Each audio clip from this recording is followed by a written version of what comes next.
intro mga kabuksit, magluto naman tayo ngayon ng Tokwa Shanghai. Para sa lulutuin natin, gagamit tayo dito ng asin, pangmalakasan nating betchin, asukal, chicken powder, durog na paminta, celery, red bell pepper, breadcrumbs, carrots, onion leeks, sibuyas, pinya, at syempre ang bida sa putahe natin ngayon, ang ating tokwa. Ang unang gagawin natin dito mga kaboksit, durugin lang natin yung ating tokwa. Pag nadurog na yung tokwa, ilagay naman na natin yung mga sangkap niya. Pag halu-haluin na natin lahat to, bahala kayo kung ano yung gusto nyo unahin. Lagay ko na dito yung asin, betchin, asukal, at chicken powder, durog na paminta, carrots,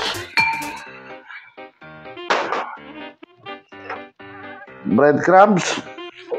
Kahit alin ang mauna dyan mga kaboksit, okay lang yan. Pineapple, sibuyas, red bell pepper, onion leeks, at ang pinakauli yung ating celery. Tandaan nyo mga kaboksit, pagkameter lang yung ginagamit natin dito. Mas effective yun. Pag napaghalo-halo na natin yung mga sangkap, ibalot naman na natin sa wrapper.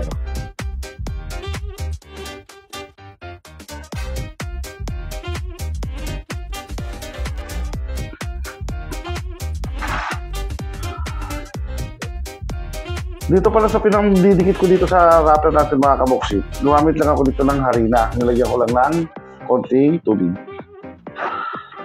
para mas makapit.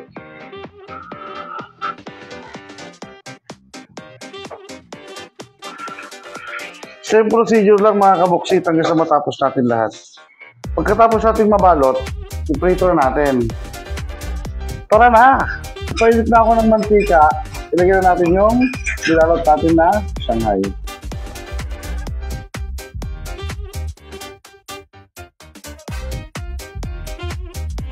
At habang hinihintay natin maprito ang ating Tokwa Shanghai, shoutout po muna tayo sa mga kababayan nating OFW, lalong-lalo na kay Ma'am Ella Padua ng Qatar.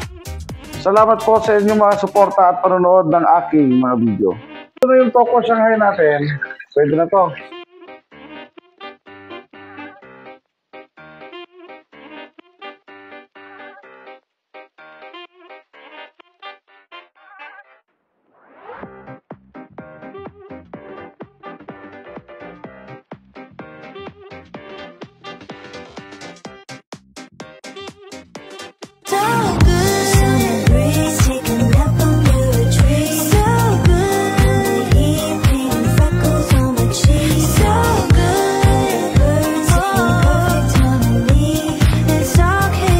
At eto na ang ating finished product na Tokwa Shanghai.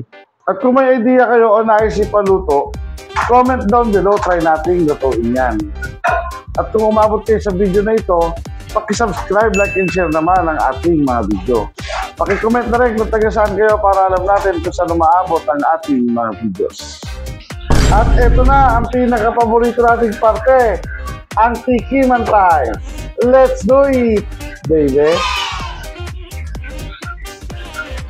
Sa sausawan niya mga kabuksit, kahit anong gusto niyong sausawan, kahit ketchup, ako naman gumamit ako dito ng Thousand Island.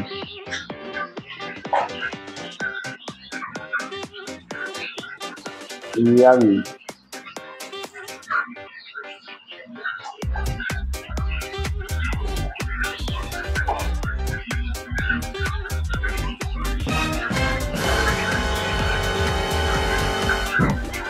Nako! Hindi talaga tayo kaya.